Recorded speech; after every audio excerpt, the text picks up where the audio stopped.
메리 크리스마스. 메리 크리스마스.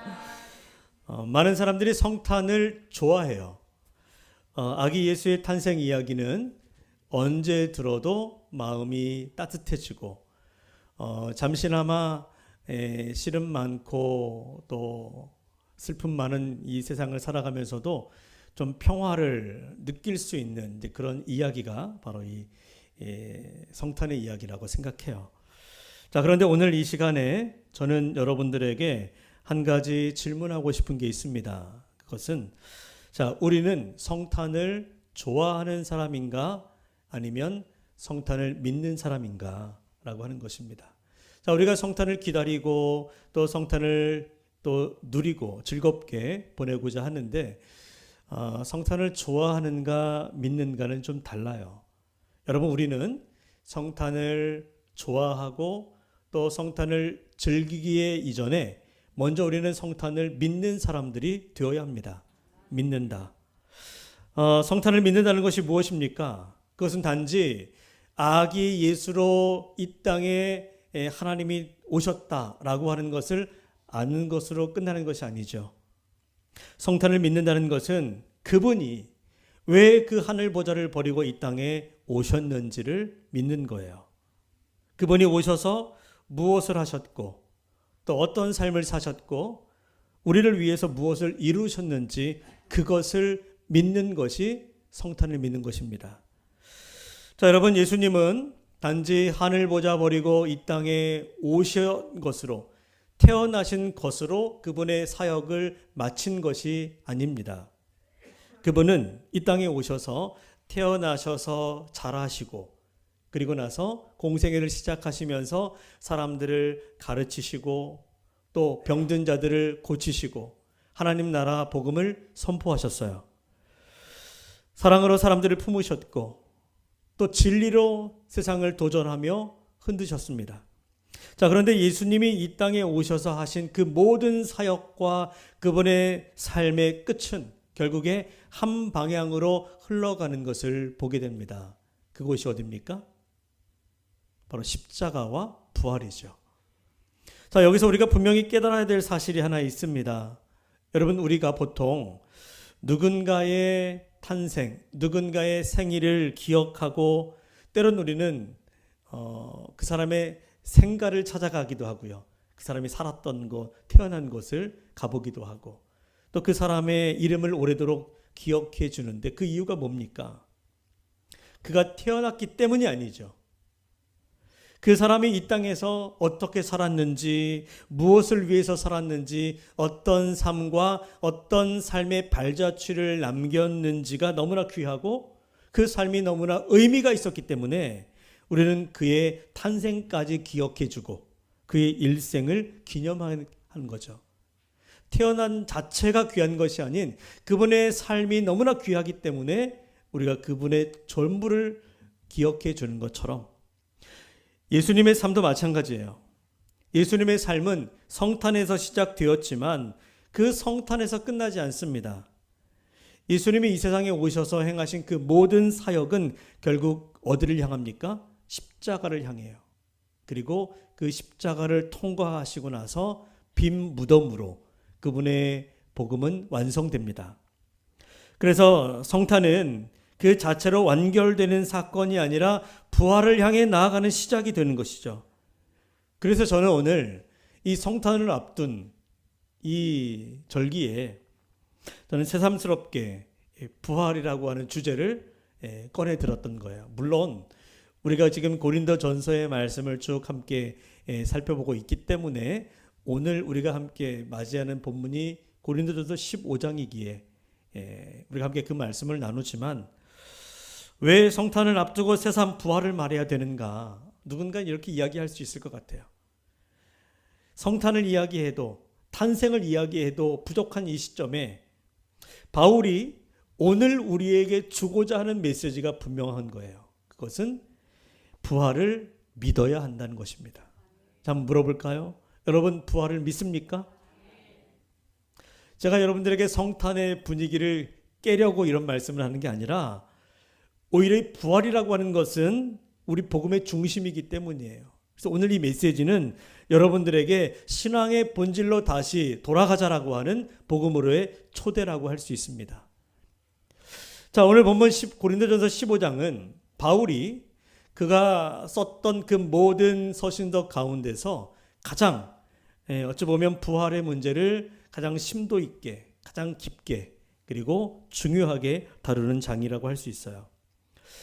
왜 바울이 이 부활의 문제를 이토록 중요하게 여기고 강조했을까?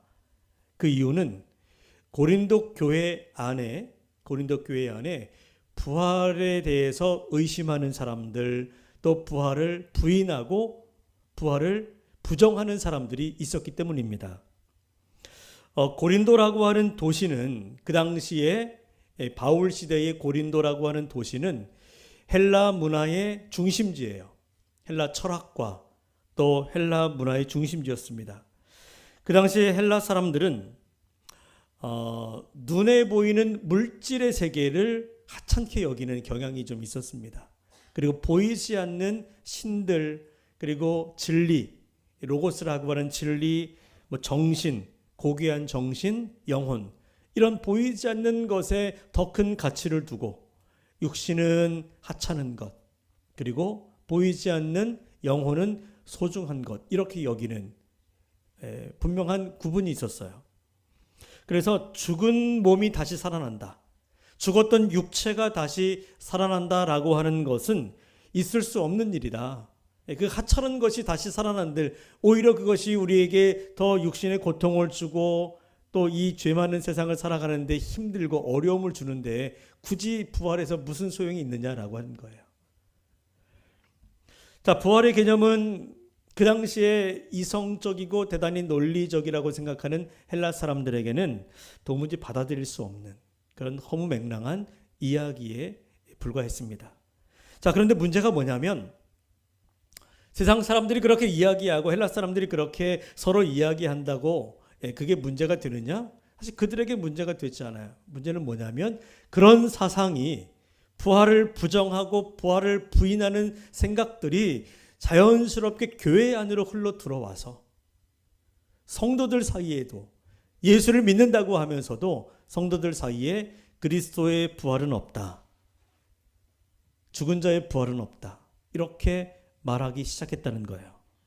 자, 이에 대해서 바울이 이렇게 말합니다. 우리 한번 12절 볼까요? 한번 시작. 너희 중에서 어떤 사람들은 어찌하여 죽은 자 가운데서 부활이 없다 하느냐. 말구유에 계셨던 예수는 믿는데 빈무덤의 예수님은 믿지 않는 신앙, 이것이 교회 안에 공존하고 있었던 거예요. 자, 이 문제 앞에서 바울은 타협하지 않습니다. 아주 단호하게 말합니다. 뭐라고 말하는가 하면 14절에 보면 그리스도께서 만일 다시 살아나지 못하셨으면 우리가 전파하는 것도 헛것이요 또 너희 믿음도 헛것이며. 여러분, 부활이 부정되고 부활이 부인되고 부활이 무너지면 어떻게 됩니까? 결국에는 부활이라고 하는 것이 없으면 우리가 믿는 십자가도 무너지고 복음도 무너지고 교회도 무너지는 거예요. 우리의 신앙은 아무 의미가 없는 것이 됩니다. 그렇기 때문에 바울은 이 문제를 결코 가볍게 여기지 않아요. 여러분, 기독교는, 우리가 믿는 기독교는 본래 예수님의 탄생만으로 시작된 종교가 아닙니다. 우리 기독교는 엄밀히 말하면 예수님의 부활로 시작된 종교예요. 예수님의 부활. 말구유에서 복음이 시작됐지만 그 복음이 십자가를 지나 빈 무덤에서 부활로 완성된 겁니다. 물론 이렇게 얘기할 수 있죠. 태어나지 않으면 예수님도 존재할 수 없고 성탄이 없으면 부활도 있을 수 없는 일 아닙니까? 물론 성탄이 중요하지 않다는 게 아니에요. 그러나 부활이 없다면 성탄이라고 하는 것은 그저 그냥 아름다운 한 아기의 탄생 이야기로 끝나버리고 말 겁니다. 그래서 오늘 우리는 새삼, 아주 새삼 이렇게 말해야 돼요. 나는 정말 부활을 믿고 있는가? 나는 정말 부활을 믿고 있는가? 이 부활이 믿어질 때 예수님의 탄생도 그분의 사역도 우리에게 비로소 참된 복음이 되고 참된 은혜로 다가오게 될 것입니다. 왜 우리가 새삼 이 부활의 계절에, 성탄의 계절에 부활을 생각해야 되는가? 세 가지 이유를 말씀드리겠습니다. 첫 번째, 그것은 부활은 우리 신앙의 기둥이기 때문입니다. 자, 바울이 오늘 본문에서 아주 단순하지만 동시에 기독교 신앙의 아주 핵심적인 논리를 펼치고 있는데, 그가 13절을 보면 13절에서요 이렇게 말합니다. 만일 죽은 자의 부활이 없으면 그리스도도 다시 살아나지 못하셨으리라. 이렇게 얘기해요. 여러분, 이 말이 무슨 뜻입니까? 부활은 기독교 신앙의 그냥 일부분, 한 부분이 아니라 신앙 전체를 떠받치고 있는 중심 기둥이라는 거예요. 중심. 부활을 빼버리면, 한 건물에서 중심 기둥을 빼버리면, 우리 지금 이 기둥이 굉장히 답답하지만 이 기둥을 빼버리면 어떻게 됩니까? 무너질까요? 예, 무너질 것 같으니까 이거 못 빼는 거지. 제 생각엔 좀 없었으면 좋겠지만 있는 이유가 기둥이 이 건물을 떠받치고 있기 때문이에요. 우리 기독교 신앙의 기둥이 두 기둥이 있습니다. 성탄과 부활이죠. 이 부활을 빼버리면 무너질 수밖에 없는 거예요. 바울은 부활을 선택사항으로 두지 않습니다. 믿어도 되고 안 믿어도 되는 그냥 부가적인 교리가 아닌 거죠. 부활은 우리의 믿음 존립 자체, 이 교회의 존립 자체를 결정하는 복음의 핵심이에요. 그래서 바울은 본문에서 부활이 없을 경우에 어떤 일이 우리들에게 벌어지는지, 오늘 이 고린도전서 15장이 좀 굉장히 길어요. 그래서 제가 일부분만 선택을 했지만 쭉 전체를 보게 되면 부활이 없을 경우에 우리의 신앙이 어떻게 되는지, 또 어떤 신앙의 의미를 갖는지를 아주 한 가지 한 가지를 짚어서 설명하는데, 첫 번째, 우리에게 부활이 없다면 여러분 우리의 전파는 헛것이라고 말합니다. 부활이 없다면 우리의 전파는 헛것이다. 다시 말하면 제가 이렇게 앞에서 설교하는 이 설교도 사실은 부활이 없으면, 부활이 부정되면 이것도 저는 거짓말하는 거예요. 우리가 전하는 복음의 이야기, 사람들에게 전도하고 또 그들에게 예수 이야기 나누는 것도 의미가 없다는 것입니다. 예수님이 다시 살아나지 않으셨으면 그분은 그저 수많은 종교 지도자들 가운데의 한 사람에 불과한 거다. 아무리 좋은 말씀 많이 하시고 놀라운 기적들을 행하셨다고 해도 결국에 죽음 앞에 패배한 사람이라면 그는 결코 우리의 구원자가 될 수 없다는 것입니다. 또한 두 번째, 부활이 없다면 우리의 믿음도 헛것이다라고 말합니다. 여러분, 우리는 무엇을 믿고 있는 거죠? 여러분, 누구를 믿습니까? 예수님이에요. 좀 더 정확히 말하면 나를 위해서 죽으시고 다시 부활하신 예수를 믿는 것입니다. 죽음을 이기지 못한 분을 믿을 필요가 없지요. 죽음을 이기지 못했다면 그분을 믿는다는 것은, 때로 우리가 신앙이라고 하는 것이 우리가 어떤 위로를 줄 수는 있지만 부활하지 않으신 그 예수를 믿는 것은 결코 우리에게 어떤 죄의 문제도 해결할 수 없는, 구원을 줄 수 없는 것이기 때문에 우리 믿음의 대상이 될 수 없어요. 부활이 없다면 우리 믿음도 없는 것입니다. 또 부활이 없다면 이미 죽은 성도들에게도 소망이 없습니다. 그리고 죽은 자들에게 소망이 없는 것뿐만 아니라 오늘 이 시대를 살아가는, 현실의 삶에 살아가는 저와 여러분들에게도 소망이 없는 거예요. 바울은 그리스도 안에서 잠자는 자들에게 자들도 다 망하였으리니라고 말하는데요. 부활이 없다면 죽은 자에게는 소망이 없고 살아있는 우리에게도 소망이 없다. 소망 없는 삶을 살아간다는 거 얼마나 힘들겠어요. 여러분, 바울이 왜 이렇게 강하게 말합니까? 왜 부활이 없으면 또 우리가 전하는 것도 헛것이고 우리가 믿는 것도 헛것이고 우리에게는 소망이 없다라고 왜 그렇게 말합니까? 그 이유는 분명해요. 부활이 없으면, 부활이 흔들리면 우리 신앙은 평범한 종교에 그치는 것이고, 부활이 사라지면 교회도 이 땅에 존재할 수가 없다는 것이기 때문이죠. 그래서 바울은 이 성탄을 앞둔 오늘 우리에게 똑같이 묻는 거예요. 너희는 정말 부활 위에 신앙을 세우고 있느냐? 너희들의 신앙은 부활의 근거를 두고 있는가라는 것입니다. 여러분, 이 질문 앞에서 우리는 세상 부활을 다시 한번 생각해 보면서 부활이 있어야 복음이 되고, 부활이 살아야 믿음이 되고, 부활이 있어야 우리의 신앙과 삶이 무너지지 않는다라고 하는 그 확신을 가지고 여러분들의 신앙과 여러분들의 삶을 부활 위에 온전히 세울 수 있게 되기를 주의 이름으로 간절히 축원합니다. 두 번째, 부활은 우리의 소망이 됩니다.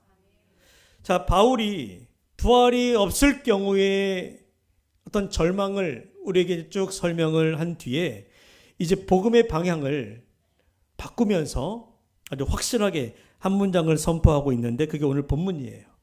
자, 20절 같이 한번 읽어볼까요? 시작. 그러나 이제 그리스도께서 죽은 자 가운데서 다시 살아나서 잠자는 자들의 첫 열매가 되셨도다. 그러나 이제 그리스도께서 죽은 자 가운데서 다시 살아나시고 잠자는 자들의 무슨 열매? 첫 열매가 되셨다라고 말합니다. 여러분, 이 말씀은 단순히 위로가 아니에요. 이 한 문장은 그 당시에 핍박받고 억눌렸던 기독교 신앙 전체를 다시 일으켜 세우는 놀라운 신앙의 선언이죠.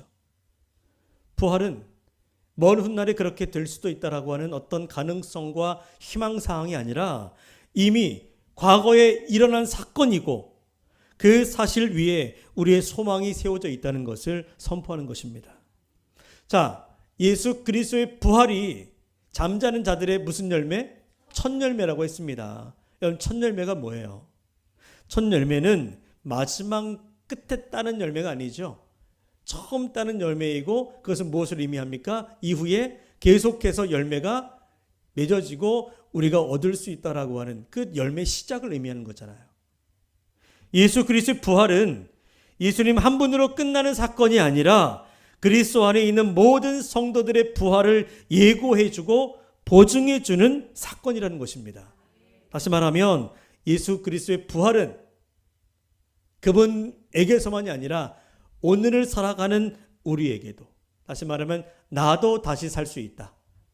자, 한번 따라해 보실까요? 나도 다시 살아날 것이다.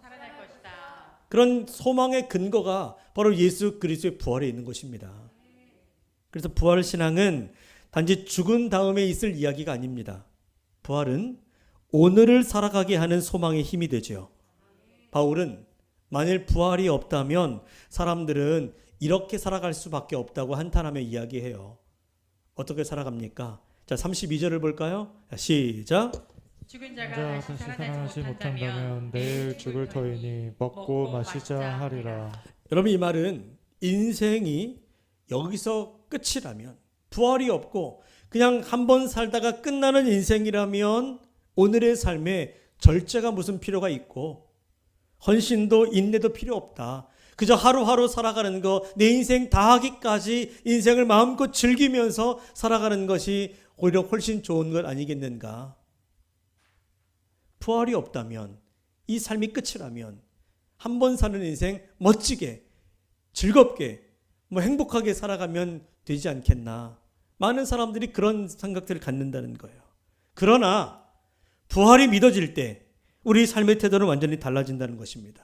오늘의 선택이 오늘로 끝이 아니라 영원과 이어지기 때문에, 오늘 우리의 삶이 죽음으로 끝나는 게 아니라 죽음 이후에 영원한 삶과 연결되어 있기 때문에 오늘을 우리가 헛되이 살아갈 수 없다는 것이죠. 여러분, 부활은 오늘 여러분들이 주님 앞에 드리는 그 믿음의 모든 수고를 헛되지 않게 합니다. 부활은 우리의 헌신의 눈물을 의미 없게 버려두지 않아요. 부활은 우리의 인내와 순종이 결코 낭비한, 그냥 허비해버린 것이라고 그렇게 말하지 않습니다. 그래서 바울은 고린도 교회 성도들에게 이렇게 권면해요. 34절에서 뭐라고 말합니까? 깨어 의를 행하고 죄를 짓지 말라. 그냥 한 번뿐인 인생 멋대로 살아가자. 그냥 내가 좋고 내가 즐거우면 다 아니냐라고 하면서 그렇게 살아가는 인생이 아니라 부활을 믿는다면 깨어서 의를 행하고 죄와 싸우고 의미 있는 인생을 살아가기를 힘써라. 여러분, 부활신앙을 가진 사람은 결코 방종한 삶을 살지 않아요. 오히려 부활을 믿는 사람은 오늘을 더 책임 있게 살아갑니다. 왜냐하면 이 삶이 끝이 아니라는 것을 알기 때문이죠. 또한 부활은 죽어도 산다는 신앙 아닙니까? 여러분에게 그런 믿음이 있으시죠? 죽어도 산다. 살아서 믿는 자는, 그죠? 살아서 믿는 자는 영원히 죽지 않을 것이다. 여러분 이것을 믿습니까? 그래서 부활은 죽음 앞에서도 무너지지 않는 소망을 우리에게 주는 거예요. 여러분, 우리가 인생을 살아가다 보면 어느 순간에 맞이하게 되는 사랑하는 사람과의 이별이 분명 찾아와요. 설명할 수 없는 상실감. 인생의 그 마지막 순간 앞에서 사람은 누구나 무력해집니다. 아무것도 할 수 없다는 사실 자체가 너무나 큰 상실 또 낙심을 주지요. 그러나 부활을 믿는 사람은 그 죽음을 끝이라고 말하지 않습니다. 물론 죽음이 우리에게 슬픔을 주지만 그 잠깐의 이별이 영원한 이별이 아니기 때문에, 여러분 성경은 죽음을 무엇이라고 표현하는지 아십니까? 죽음을 잠이라고 표현해요. 그러니까 주 안에서 잠든 것. 왜냐하면 여러분, 잠든 사람은 영원히 잡니까? 깨어나지요. 죽음을 잠이라고 표현하는 것은 결국에는 다시 우리가 부활하여 주님 안에서 깨어날 것이기 때문이죠. 이것이 바로 부활 신앙이 주는 가장 큰 위로이고 가장 확실한 소망입니다. 예수님의 부활은 단지 예수님 개인의 사건이 아닙니다. 그 부활은 이제 앞으로 우리에게 주어질 우리의 미래를 열어놓는 사건이고 오늘 우리의 삶을 붙들어주는 소망의 근거가 되는 것입니다. 그래서 이 성탄을 앞둔 오늘 저와 여러분들은 다시 이 부활을 붙잡아야 돼요. 부활을 기억해야 합니다. 부활을 신앙의 한 부분이 아니라 오늘을 살아가게 하는 소망으로 생각하고 내일을 두려워하지 않게 하는 능력이라고 믿으며 그 부활의 신앙으로 무장할 수 있는 그런 우리 성도들이 다 될 수 있기를 주의 이름으로 간절히 축원합니다. 또한 마지막 세 번째, 부활은 우리를 새롭게 하는 힘이에요. 우리를 새롭게 한다. 부활에 대해서 이야기할 때마다 우리들의 생각 속에 들어오는 의문과 또 우리 성도들의 이런 질문이 있을 수 있습니다. 정말 죽은 사람이 다시 살아날 수 있나요? 그럼 나도 다시 살아납니까? 이런 생각이죠. 그리고 만약에 죽은 사람이 다시 살아나는데 죽었다가 금방 살아나는 게 아니라 먼 훗날에 살아나는데 그러면 도대체 나는 어떤 모습으로 다시 살아날까? 내가 원하는 모습으로 살아나는 건가요? 어떨까요? 고린도 교회 성도들이 그런 궁금함이 있었습니다. 만약에 죽은 자들이 살아나는데 살아났을 때에는 어떤 모습으로 살아납니까? 그래서 바울은 오늘 본문에서 아주 구체적으로 부활의 모습을, 부활체에 대해서 설명을 하는데 이해하기 쉽게 씨앗의 비유로 이야기해요. 자, 우리 한번 36절을 볼까요? 자, 시작. 어리석은 자여, 내가 뿌리는 씨가 죽지 않으면 살아나지 못하겠고. 자, 여러분들은 다시 살아나게 된다면 어떤 모습으로 살아나게 되기를 기대합니까? 지금인가요? 지금 이 모습 이대로? 그렇다고 얘기할 수 있는 사람도 있겠지만 그렇지 않다고도 생각할 수 있을 겁니다. 자, 여러분, 씨앗을 하나 땅에 심으면 그 씨앗이 어떻게 됩니까? 싹이 나는데 그 씨앗은 죽는 거잖아요. 죽어 썩어집니다. 그런데 싹이 나는데 씨앗이 그대로 올라옵니까? 씨앗 심은 그대로 그 모습이 올라오는 게 아니죠. 전혀 새로운 싹이 올라오는 거예요. 전혀 새로운 모습으로 새롭게 나타나는 것입니다. 새롭게 다시 살아나는 거죠. 땅에 묻힐 때는 작고 보잘것없어 보였는데 그 씨앗에서 전혀 새로운 모습으로 살아나게 되는 것. 바울이 말합니다. 42절에 보면 죽은 자의 부활도 그와 같으니 썩을 것으로 심고 썩지 아니할 것으로 다시 살아난다. 여러분, 이것이 바로 부활의 원리예요. 썩을 것으로 심고 썩지 아니할 것으로 살아나는 것. 여러분, 지금 우리의 모습은 완성된 모습이 아닙니다. 그렇죠? 우리가 영원히 살아가게 될 저 하나님 나라에서의 우리의 모습은 오늘의 모습이 아니라는 거예요. 그럼 어떤 모습이냐? 저도 잘 모르겠습니다. 그러나 분명한 것은 지금의 몸은 연약하고 병들고 늙어가고 결국 죽음을 맞이합니다. 바울은 이것을 약한 것, 욕된 것, 육의 몸이라고 표현해요.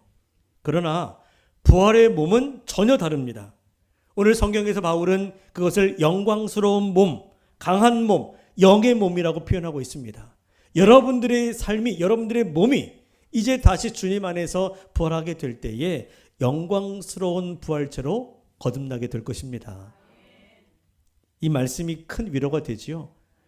지금의 내 모습이 이대로 다시 살아난다면 이렇게 또 고생하면서 이렇게 또 연약한 채로 살아가야 된단 말인가? 이게 우리에게 또 다른 또 서글픔을 주고 절망을 줄 수 있지만 그게 아니라고 이야기하니 얼마나 위로가 됩니까? 여러분, 부활은 단지 다시 살아나는 사건이 아니라 완전히 새로워지는 사건이에요. 하나님은 우리를 본래 창조하신 목적대로 회복시키십니다. 우리는 태어날 때 누구나 아담의 형상으로 태어나지만 부활을 통해서 우리는 모두가 다 그리스도의 형상을 입게 될 거예요. 다시 말하면 부활은 그냥 지금의 생명의 연장이 아닌 이제 새로운 존재의 변화인 거예요.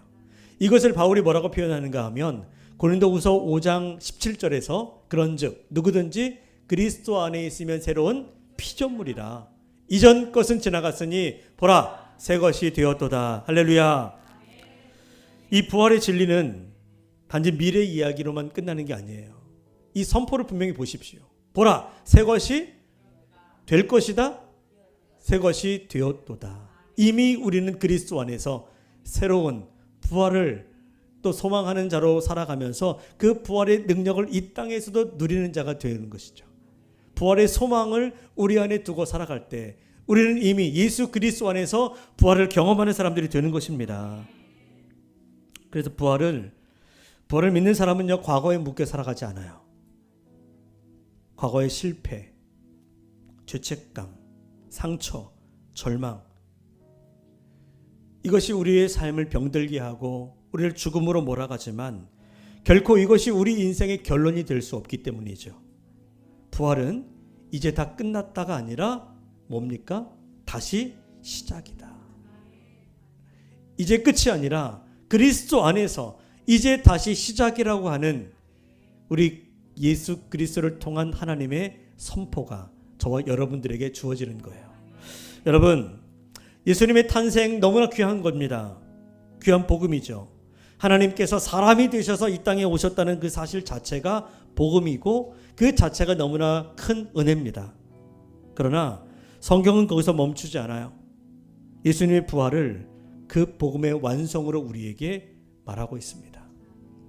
그리스도의 복음의 시작은 탄생이지만 그래서 복음서에 처음에 다 탄생 이야기가 있잖아요. 그게 너무나 귀하다면 계속해서 그 탄생 이야기만이 있어야 될 텐데 시작의 탄생 이야기로 끝나고 마지막에는 무엇으로 끝납니까? 그리스도의 부활로 끝나고 있죠. 성탄이 시작이라면 부활은 완성입니다. 우리 한 사람의 인생도 마찬가지예요. 여러분들의 삶도 탄생이라고 하는 생명의 시작 그 자체는 너무나 소중해요. 우리를 세상에 존재하게 만들었기 때문이죠. 그런데 여러분 따지고 보면 태어나는 것은 누구에게나 주어지는 거예요. 탄생은 누구에게나 있습니다. 그래서 그것이 너무나 소중하고 또 너무나 특별한 것은 아니죠. 모든 사람들에게 있는 사건이기 때문에. 더 중요한 질문은 그 다음이에요.